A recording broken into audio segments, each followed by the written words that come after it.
So நான் வந்து BSc physical education sports degree பண்ணியிருக்கேன் மெட்ராஸ் கிறிஸ்டியன் காலேஜில்.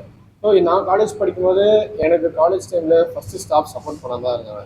யார் அவன் நல்லா ஒரு இனிஷியேட் எடுத்து அவன் டயட்லேயும் இருக்கான், அவன் பேஷன் மட்டும் ஃபோக்கஸ் ஸ்டாப் பண்ணிக்கிட்டா இருக்கான்னு சொல்லிட்டு எனக்கு காலேஜ் டைமில் என் ஸ்டாஃப்ஸ்லாம் சப்போர்ட் பண்ணாலும் நான் கொஞ்சம் கொஞ்சமாக பண்ண ஆரம்பிச்சேன்.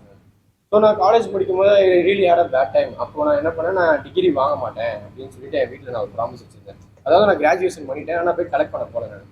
ஏன்னா எனக்கு என் காலேஜில் நான் சீஃப் கெஸ்ட்டாக போய் தான் நான் டிகிரி வாங்குவேன் அப்படின்னு சொல்லி எங்கள் அம்மா கிட்ட சத்தியம் பண்ணேன் 2 வருஷத்துக்கு முன்னாடி. நான் இப்போ இந்தியா மட்டும் இல்லாமல் இன்டர்நேஷனல் லெவல்லே போய் வின் பண்ணியிருக்கேன். இப்போ நான் என் காலேஜில் போய் சீஃப் கெஸ்ட்டாக போயிட்டு என் கிராஜுவேஷன் சர்டிஃபிகேட்டும் வாங்குறேன். So actually so much proud for that. ஏன்னா நான் பண்ண சத்தியத்தை நான் காப்பாற்றிட்டேன் அப்படின்னு சொல்லியிருக்கேன். நான் ரொம்ப ஸோ எனக்கு ஆக்டிங்குள்ளே போகிறது மட்டும்தான் ஒரு மேஜர் பிளானாக இருந்துச்சு. எனக்கு மாடலிங் வந்து ஒரு பேஷன், ஆக்டிங் தான் எனக்கு வந்து கெரியராக நான் ஃபிக்ஸ் பண்ணி வச்சிருக்கேன். ஸோ நான் 2-3 மூவிஸ் பண்ணியிருக்கேன். ஸோ அது இப்போ தான் ரிலீஸ் ஆகுது.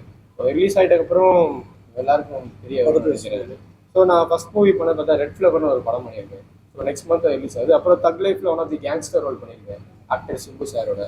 So I feel even more proud for that. ஏன்னா அவ்வளோ பேர் இருக்கும்போது ஒரு கேங்ஸ்டர் ரோலில் சிம்பு சாரே கூப்பிட்டு எனக்கு இப்படி ஒரு ரோல் கொடுத்துருக்காங்கன்னா அது மறக்க முடியாத ஒரு மொமெண்டாக இருக்குது. ஏன்னா நான் ஒவ்வொரு ஆடிஷன்லேயும் போய் நான் பார்ட்டிசிபேட் பண்ணும்போது அவரோட சீன் தான் நான் எடுத்து பண்ணுறாங்க. அந்த மாதிரி இருக்கும்போது அவருக்கு அதெல்லாம் தெரியவே தெரியாது.